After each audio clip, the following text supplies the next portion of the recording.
Previously, I'd made videos about proper pronunciation of Sanskrit and to a little extent Bengali, with the understanding that we who are active in Krishna consciousness, daily we say so many words in Sanskrit, so you might as well get it right and pronounce it properly. Now, it just occurred to me, or was brought home to me, something which I hadn't thought of much previously in the matter of pronunciation. It's amazing how some simple things just you miss. It misses your attention even after many years, but now it's come to my attention. And I'll share that with others who would like to be benefited. I encourage you to be benefited by trying to pronounce Krishna's language as well as you can. So it came to my attention recently in my series of talks on Vishnu Sahasranama, one name, Sundar, was followed by another name, Sunda. There's not much difference. If you put the spelling in English, then Sundar is spelled Sundara,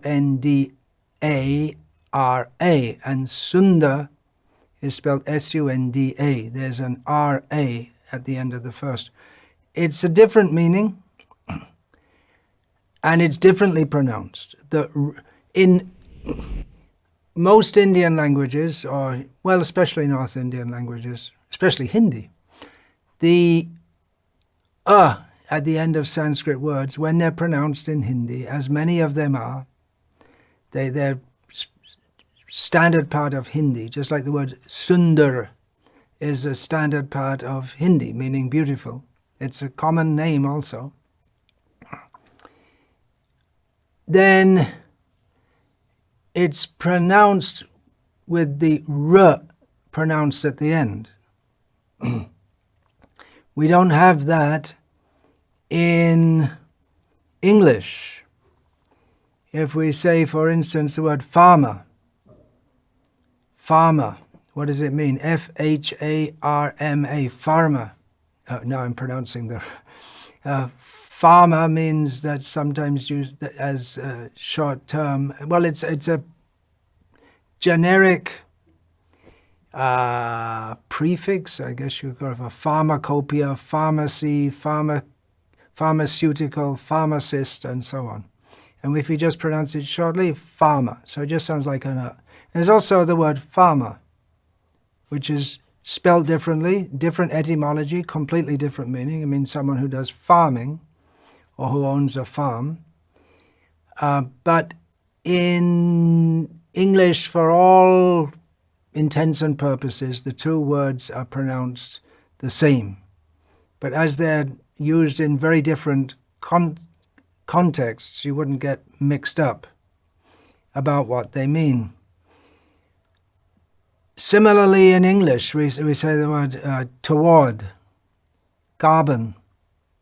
You could say carbon and pronounce the r more, or you could say toward. It would sound a little strange if you said toward and deliberately pronounce the r. It's silent, toward. So the r becomes largely silent in many English words, but it's not like that in Sanskrit. We say so many words in Sanskrit regularly in our daily practice of Krishna consciousness, words with r in, which we may not pronounce the r very clearly. Kandarpa, koti kamaniya vishesha shobham, we sing daily on Srila Prabhupada's order. Kandarpa. Now, the anglicized pronunciation of that would be Kandarpa. But there is a difference. If you listen carefully, Kandarpa is without pronouncing the r, and Kandarpa is pronouncing. And in modern Hindi and other Indian languages also, there are what are called upabhrangsas or mispronunciations of Sanskrit words. So just like the Sanskrit word sarpa means snake, is one of the words for snake, is often, because in Hindi the last A is often dropped, and then the R sound is also dropped, so it becomes sap. This is the way that these Prakrita languages come into being, is the mispronunciation of Sanskrit and simplified grammar. So there are many words. Sarva, we often say. It's a common word in Sanskrit or in Hindi. Sarva Shaktiman. Bhagavan is all powerful. It's not Sava, it's Sarva. For those like myself raised speaking English, we might not even hear the difference, but there is a difference. So we should try to pronounce. There are two very common and important words in our Sanskrit terminology, kama and karma. They sound very much the same if you don't pronounce that r in karma clearly. One is kama, which means desire or lust, and the other is karma, which means work, action, and so on. Ya yalibhir yuktir apekshaniya.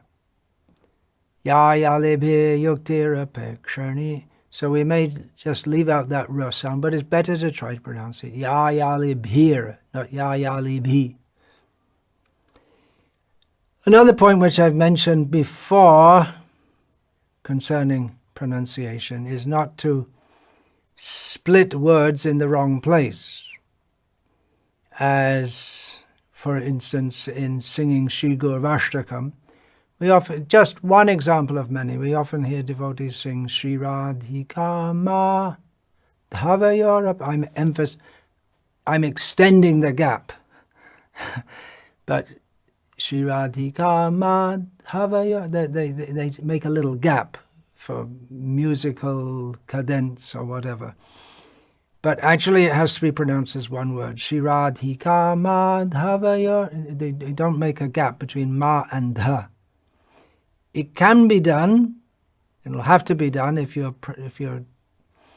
It might be difficult not to do if we're singing. Sometimes we have to take a break, short break. Here's another common one: Sangsara dava nalalidha loka.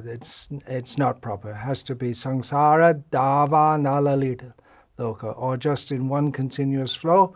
Sangsara dava nalalidha loka. It's just not acceptable within the Sanskrit language to split dava nala. Some are acceptable and some are not acceptable. Just like if we say Bhakti Vedanta, that's not acceptable because you break up the word bhakti, which is non-breakable. But if you sing Bhakti Srimate Bhakti Vedanta, that's possible. Even though Bhakti Vedanta is joined here as one name, but the participles, Bhakti and Vedanta, they're different. Particles, what's the word? Particles of the word. Participles of the word. And so it's okay to split that. You need, I guess, a little knowledge of Sanskrit to work this out, but you can get it by looking at the songbook and seeing where the hyphens come. Just like that comes, what was that? Nana. Nikunja yuno rati keli siddhya ya libhir yuktir apekshani. No, is it not? I just saw in one of Srila Prabhupada's books, the hyphen had been left out, so I sent it to Dravida Prabhu to make the correction. But I'm just not remembering now because I didn't prepare the class properly. Little talk. So, wherever the hyphen is, it's acceptable to break. Wherever it's not there, better not to break it, lest you make a mistake. To give an example in English of the kind of confusion or that would be caused by breaking words where they shouldn't be broken. If someone asks someone else, what is your occupation? It's easily understood what he means. But if he asks him, what is your occupation? The person doesn't know, what's he talking about? What is your occupation? He thinks, well, what's an occu? And he thinks my name is Patient. He's asking me, calling me by the name Patient, and asking me what my occu is. And if okay, he means what is your occupation? Then he replies, I am a garden. And the other person thinks, what does he mean he's a garden? He said, I am a garden. Means he's thinking of something else to say. It becomes non-understandable. Names, who is that person? That person is Bor, is Johnson. It sounds very strange. So similarly, if we sing, for instance, in Bengali, it's a common one I often hear also, in the Tulasiyati Kirtan. Nayane he, ribo sada. Nayane hair, ibo. It becomes meaningless. Heribo is one word, I will see. But hair, ibo, has no meaning. So we are singing to God, and He understands the language, and He understands what's in your heart, but we should try to pronounce it properly. That's all. Try. Try to do everything nicely for Krishna. Hare Krishna.